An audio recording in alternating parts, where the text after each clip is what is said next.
What's going down, everybody? Welcome back to another CAD Pop Patreon Decktech. This time, Grothama, All-Devouring. Let's hit it right now.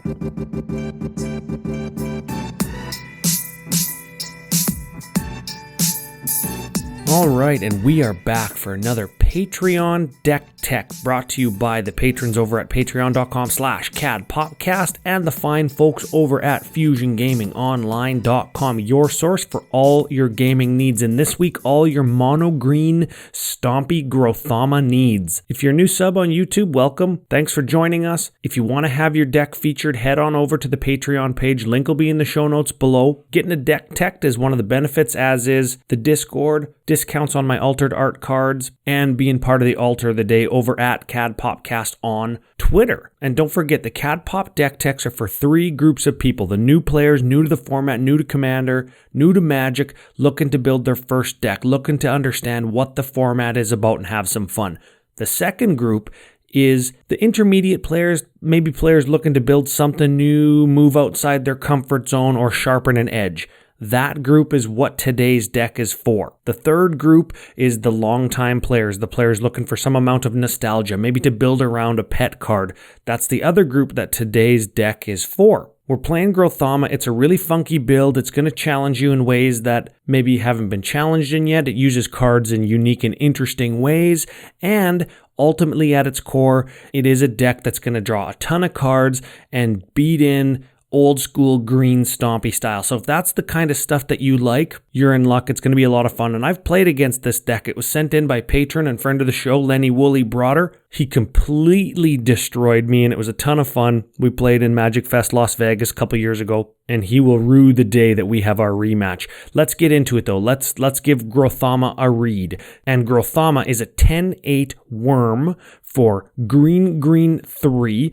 with two abilities. The first one is, other creatures have, whenever this creature attacks, you may have it fight Grothama, All-Devouring. And when Grothama leaves the battlefield, each player draws cards equal to the amount of damage dealt to Grothama this turn by sources they controlled. So really weird ability set here. The first ability gives all other creatures the ability to fight Grothama when they attack. That's pretty cool. That includes our creatures, and we're going to be the ones that are going to want to attack because we're going to have the biggest creatures. You'll see, I promise. The second ability lets us draw cards because we are going to deal damage to our own Grothama when it dies. It's got 8 toughness, so it's a little bit tough to kill, but we're going to have lots of instances of, air quotes, fight type mechanics where creatures deal damage to each other. Creatures are going to fight Grothama organically because of the ability that Grothama gives them.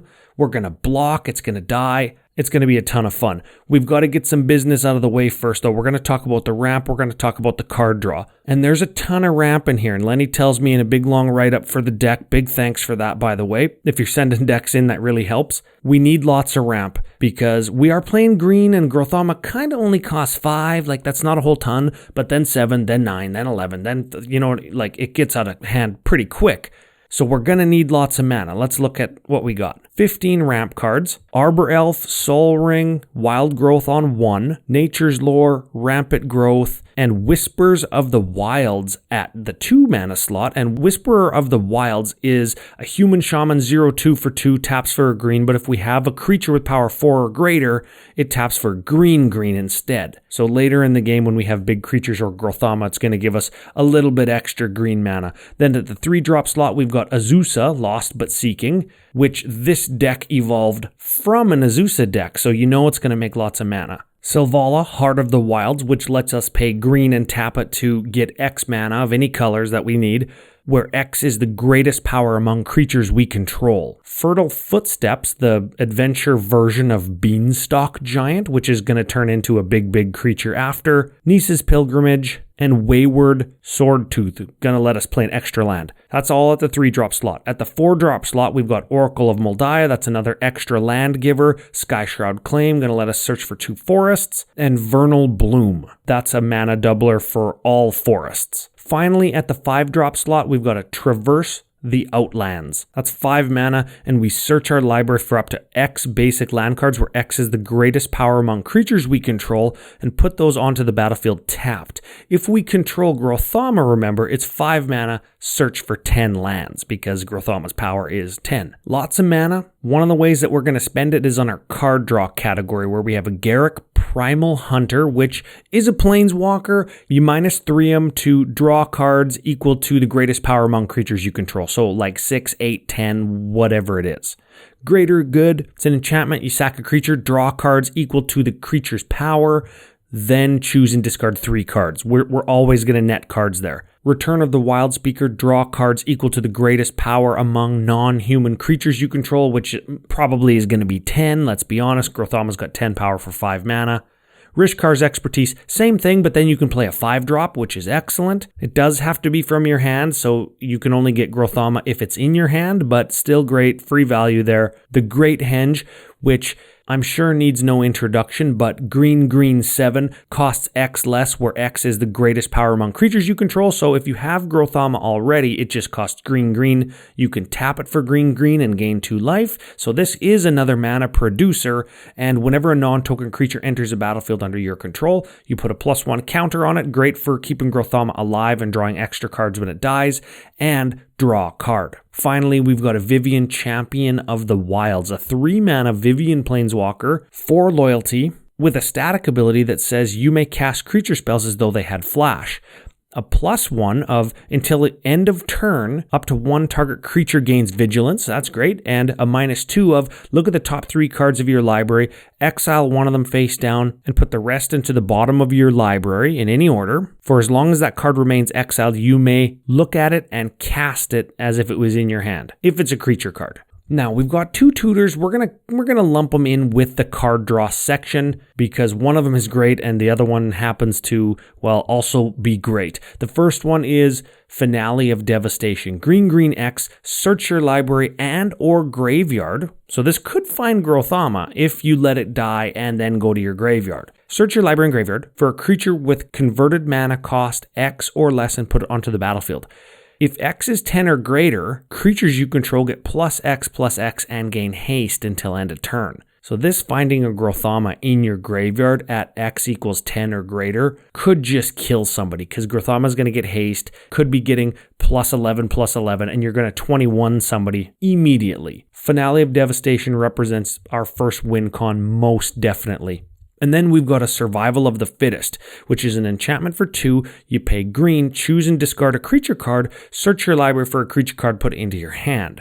Very, very, very powerful because it lets us continuously find the next thing that we need, And what's cool about this, in the email write-up that Lenny sent me, is he says, usually the deck ends a game with 20, 25, maybe a little bit less cards in its total library because you can recast Growthamma a bunch of times and draw through your deck and see almost the whole thing, 75, 85% of the deck. And one of the things that you discard with your Survival of the Fittest is an Ulamog, the Infinite Gyre, which has the shuffle your whole graveyard into your library clause built onto the card. He said he never casts Ulamog, but it's in there so he doesn't deck himself.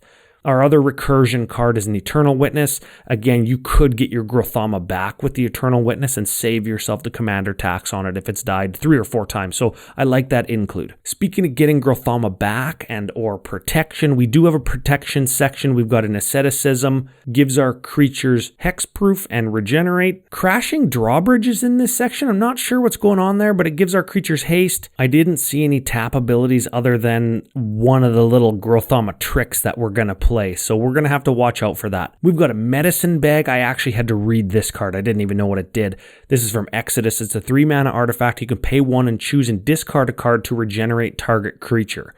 We can discard that Ulamog, or we can discard one of the 8 or 10 or 85 cards that are in our hands. And of course, we are playing a Reliquary Tower, so if we do end the turn after Growthamma dies, we're not gonna discard down to 7. So we're probably good there. Obscuring Haze, if we control our commander, it's a fog. Swiftfoot Boots gains hexproof. And Temur Sabertooth, you could pay 2 mana and you can return another creature you control to its owner's hand. If you do, Temur Sabertooth gains indestructible until end of turn. And let's go back up to Grothama and read the first line of that second ability again. When Grothama leaves the battlefield, each player draws cards equal to the amount of damage dealt to Grothama by sources they controlled. So we can bounce Grothama after we did 7 damage to it, and we can draw 7 cards because we're playing cards in our removal section that actually double as fight spells or let's damage our own Grothama and then bounce it type spells. And those spells are Band Together, Combo Attack, Helena Kessig Ranger, Predatory Urge, and Uvenwald Tracker. And you have to have a keen eye for some of these because we're not playing all of them to target our own Grothama. Something like Combo Attack says 2 target creatures your team controls each deal damage equal to their power to target creature. It doesn't say another target creature. So you can have Grothama deal damage to Grothama and draw 10 cards. Just keep that in mind. Keep that in mind. We can do this to ourselves. Other removal includes Beast Within, Caustic Caterpillar, Force of Vigor, which is another free one that gets 2 things, Scavenging Ooze, Unravel the Ether, which shuffles target artifact or enchantment into its owner's library. Wave of Vitriol, hugely powerful card that we'll be able to cast no problem in this deck at 7 mana. And a Vivian Arcbow Ranger, which has a -3 of target creature you control deals damage equal to its power to target creature or planeswalker. And again, just make sure you keep in mind that you don't have to target a different creature. Target creature you control deals damage equal to its power to target creature. Now, let's cover some of the stuff that makes this deck a very nostalgic green deck. The Stompy section. The first card, Ghalta Primal Hunger, a 12/12 trampler that costs X less, where X is the total power of creatures you control.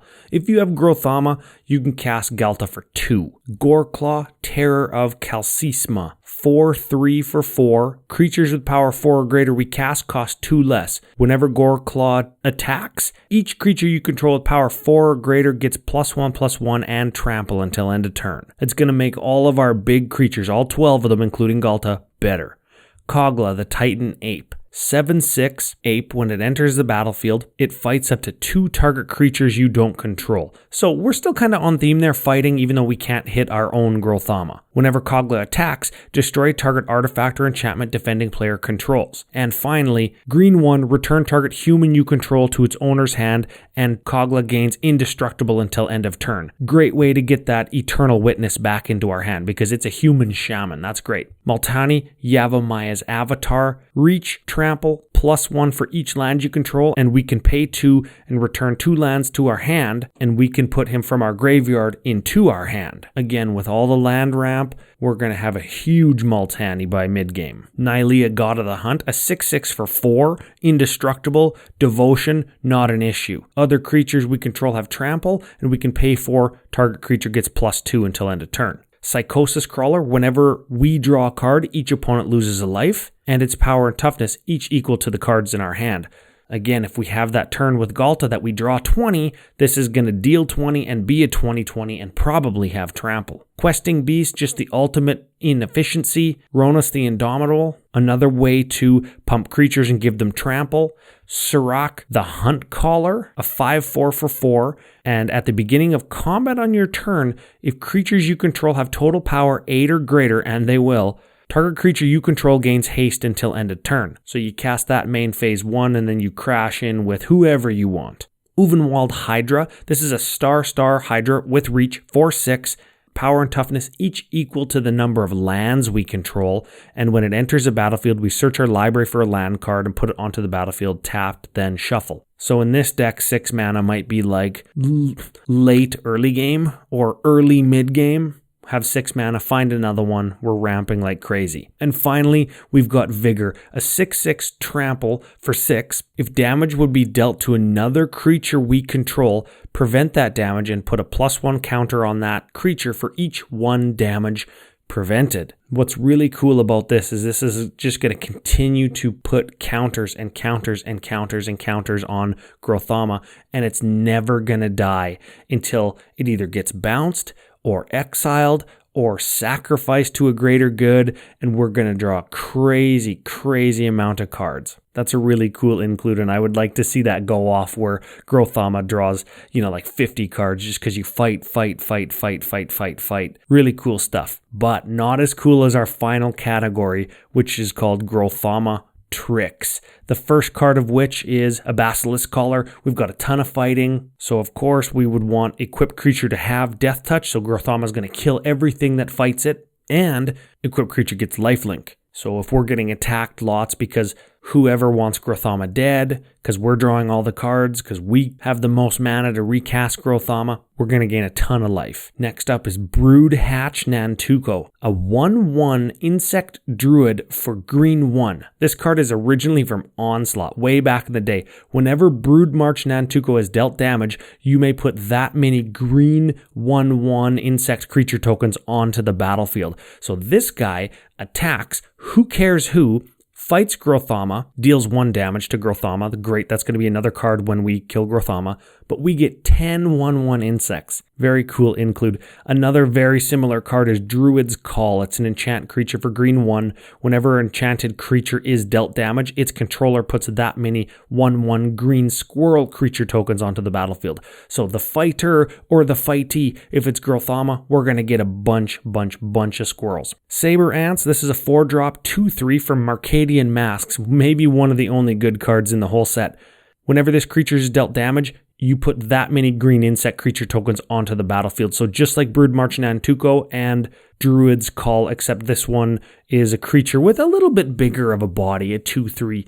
We've got a Cauldron of Souls, which lets us tap and choose any number of creatures. Each of those creatures gains persist until end of turn, which means if they die and they didn't have any -1/-1 counters on them, they enter the battlefield again from your graveyard with a -1/-1 counter on it. Great way to reuse Growthamma. And I didn't mention it, but one of the Vivians puts +1 counters on creatures, so those could counteract. Little synergy there that I'm not really going to cover. Overwhelming Stampede. We're just going to give all our creatures +10 because Growthamma's going to be out and they're all just going to crash in. This is kind of like WinCon number 2 if we're not counting all of the big fat creatures that are just going to stomp over. Shadow Spear, legendary artifact equipment, 1 to cast, 2 to equip. Equipped creature gets +1/+1 and has trample and lifelink. Again, lifelink is going to be good because we're just going to gain huge chunks of life. That's going to allow us to kind of just swing in and not care if there's a crackback because we're going to have that life buffer because all our creatures are going to be so big. But also we can pay 1 and permanents our opponent's control lose hexproof and indestructible until end of turn. So we can start fighting whatever we want and start killing whatever we want if anything that they originally had was indestructible. And finally, last non-land card in the deck, Stuffy Doll, a 5-mana construct artifact. As it enters the battlefield, you choose a player. Stuffy Doll is indestructible, and whenever damage is dealt to Stuffy Doll, it deals that much damage to the chosen player, and you can tap it to deal 1 damage to itself. So now all of those instances of target creature we control fights another target creature, well, we target Stuffy Doll and have it fight Growthamma, and Growthamma then will deal 10 damage or however much damage to whoever. If we've got a Stuffy Doll and Growthamma, and we use that Finale of Devastation example that I used, we give Growthamma +11/+11 and kill the player that's open. Now Growthamma's a 21/21. We can use a card like Band Together or Combo Attack or whatever those fight cards are that I listed and have Growthamma fight Stuffy Doll and 21 somebody else. It's not commander damage at that point, but it might kill somebody if they're at 21 or less. Tons of little cool interactions, tricks like that. And a lot of the time when I played this deck, I just felt like I was in a tough spot because I didn't want to attack in and have my creature fight Growthamma to kill it because the opportunity existed that there's an instant speed fight or an activated ability fight that Lenny could activate to also deal damage to Growthamma, maybe to let me draw cards, but maybe in response to kill Growthamma before I could do anything. And I didn't want to not attack and not kill Growthamma because then I've got a 10 power commander staring me right in the face with its big gaping mouth. I think when you play this deck or when you play against this deck, there's a lot of reading the table, a lot of predicting what everybody should do or wants to do, play styles, and that's why I think that it does cater to that second group of CAD pop people that are looking to go outside their comfort zone, play something challenging, build something new, learn about politics, because I'm sure that there is a big kind of political undertone to playing this deck. Do I have it? Do I not have it? Do I fog you for free? Do I fight my guy and kill it so you don't draw cards? Those are the kinds of questions that you ask and have to ask when playing this kind of deck, and that's a ton of fun. Now, final couple things to keep in mind. The deck has an average converted mana cost of 3.83, very high. Make sure that you get all of the mana production that the deck needs. It's tempting to start putting more and more creatures in and more big fat stompy guys in because that's what's fun and that's what's nostalgic, but you have to be able to cast them. And you have to be able to have mana left over to fight or activate abilities, etc. The final thing is this is almost a $900 deck. That's survival of the fittest. If you're not looking for a gold bordered one, you're looking at a $300 card. And I don't think that that is necessary to make the deck run. That could be any tutor, like it could be a Fauna Shaman, for example, or it could be a not tutor. And it could be a card draw spell or a mana ramp spell or another big creature. Doesn't matter. The $70 Ulamog that's in there doesn't matter. While it is nice to shuffle in the creatures and key pieces that have already been used or killed, you could find that elsewhere on artifacts maybe. You could just fly by the seat of your pants a little bit more and finish the game with 10 cards in your library, for example, and just be okay with that. Have that be the new normal. And those two cuts right there cut nearly $400 off the deck, nearly cut the price of the deck in half. So just keep that in mind. Remember, you don't need to spend money to have fun. You don't need to spend money to win Magic card games. Looking at the mana section, another common section where you're going to find expensive cards. I see a Strip Mine. I see a Nykthos, Shrine to Nyx. That's another $50 between those two cards that, while very good and important to, again, create extra mana and deny your opponents extra mana, in Strip Mine's case, not 100% required to win games or to have fun. So for the newer players, for the intermediate players that think that they need to build something like this verbatim, and that maybe even there's a specific exact reason that those cards are in there, not always. Something like a Nykthos or a Strip Mine might be in there just because the author of the deck has one. And they happen to also be good cards that ought to be run in decks if you do own them. But again, if we can cut the price of a deck in half by removing 4 or 5 cards, I'm going to do that every time. And that's it, everybody. I hope that you enjoyed the deck. You reminisced if you're a long-time player, or if you've played against a deck like this, or if you've played against this exact deck that my good friend Lenny sent in. He sent it in a long time ago too, and I'm just working on keeping everything flowing and not sounding the same. And sometimes it just takes a while for decks to hit the top of the queue. So if you're a patron and you're waiting to get your deck featured, just be patient.